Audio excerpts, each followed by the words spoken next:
கச்சதீவு புனித அந்தோனியார் ஆலயத்திற்கு அருகில் புதிய ஆலயம் ஸ்ரீலங்கா கடற்படையினரின் உதவியுடன் நிர்மாணிக்கப்பட்டது.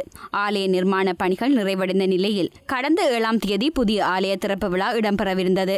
எனினும் தமிழக முதலமைச்சர் ஜெயலலிதா கடந்த 5ஆம் தேதி உயிரிழந்ததை தொடர்ந்து ஆலய திறப்பு விழா ஒத்திவைக்கப்பட்டது.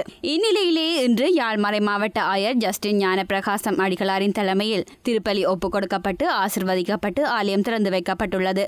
ஆலய திறப்பு விழாவில் வடமாகாண ஆளுநர் ரெஜினோட் குரே, யாழ் மாவட்ட அரசாங்க அதிபர் என் வேதநாயகம், ஸ்ரீலங்காவிற்கான இந்திய உதவி தூதுவன் நடராஜன், ஸ்ரீலங்கா கடற்படை தளபதி, கடற்படையினர், அருட்தந்தையர்கள், அருட்சகோதரிகள் உள்ளிட்ட பொதுமக்கள் பங்கேற்றனர். ஆலய திறப்பு விழாவில் பங்கேற்ற மக்களுக்கான விசேட படகு சேவையை கடற்படையினர் மேற்கொண்டனர். அத்துடன் கச்சதீவு புனித அந்தோனியார் ஆலய திறப்பு விழாவில் இந்தியாவிலிருந்தும் அதிகளவான பக்தர்கள் பங்கேற்றனர்.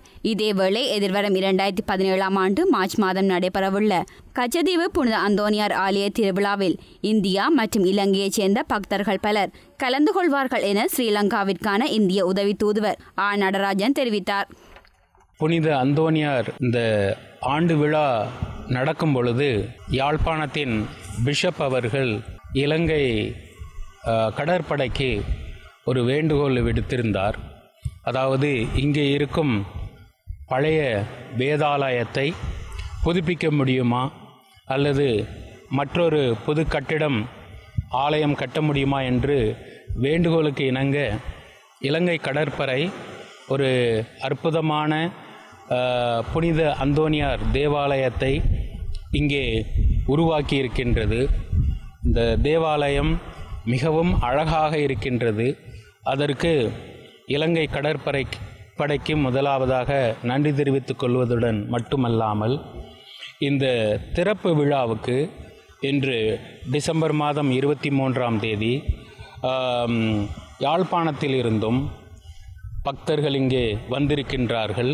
அதுபோன்று இந்தியாவிலிருந்தும் ஏறத்தாழ ஒரு 100 பக்தர்கள் இங்கே வந்திருந்து இந்த இலங்கை மற்றும் இந்திய பக்தர்கள் இங்கே ஒன்றாக கூடி இந்த திறப்பு விழாவை சிறப்பாக இங்கே நடத்தியிருப்பது நம்மளுடைய நட்புத்தன்மையை காட்டுகின்றது, அந்த நட்பான உறவை காட்டுகின்றது.